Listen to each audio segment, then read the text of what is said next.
Back here at WHIP, Philly's #1 college radio station. We're here with defensive captain Marcus Green. Marcus, how are you? I'm doing all right. How you doing? Well, as we were talking about just before we came on the air, you're good friends with Adam Clark. Give me the scouting report of Adam Clark in high school. Adam Clark, he was a wide receiver. He was actually a top receiver. He was like our #1 go-to guy, so he was pretty good. Surprised he didn't go to like a college to play. And he told me to tell you, Daddy says to come home because Mommy misses him. What does that mean? You're going to have to ask him that. I don't know what he's trying to say.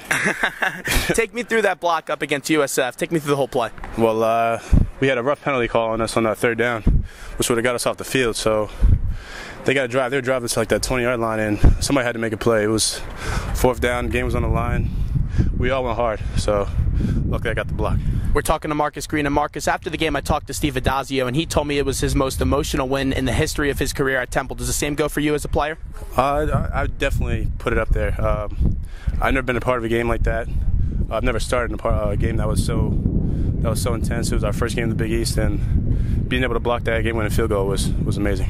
What is Coach Adazio's message through this week going up until the UConn game? We're just taking every game like it's the most important. The next game is the most important one, so we're really focusing on UConn right now. We just want to play hard and get this W. As a player, you had a big-time emotional victory up against USF. How do you settle down those emotions and get ready to practice this week for UConn? Of course, we celebrated the game. You know, after, I say, Sunday or so, you got to move on to the next game. So we pretty much forgot about USF. That game's over. Right now it's UConn. You lost 2 important players off the field problems, Kamal Johnson and Katim Cutsis. How are you guys replacing those guys on defense as a unit? Like Coach says, we need everybody, but we don't need anyone. So those guys aren't with the firm right now, so other guys are going to have to step up. Have you talked to any of those 2 players after their incidents or no? No. Lyle McCombs, he's a big-time player. How are you guys preparing to stop him this week? Everyone's just got to do their assignments. I'm pretty sure they'll just take care of any threat that we have towards him. Now, last week, Coach Adazio told me that Kevin Newsom played the role of B.J. Daniels. Is any running back playing the role of Lyle this week in practice?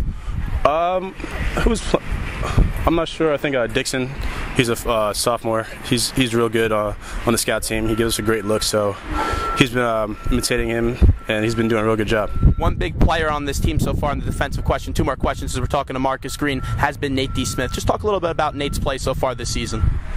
He's been doing a great job. Through spring ball, he's been really improving. We've been seeing the improvement. And he still has ways to go, but he's been doing a great job for us. You're the defensive leader of this team. Give me the positives and the negatives of this team going into this UConn game, especially on the defensive side of the ball.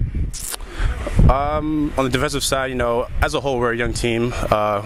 We got a senior defensive line, so we really got to look to lead the team, lead the defense. And as long as we can do that, I'm pretty sure we can take on anything. Marcus, thanks so much for the time. I appreciate it. No problem.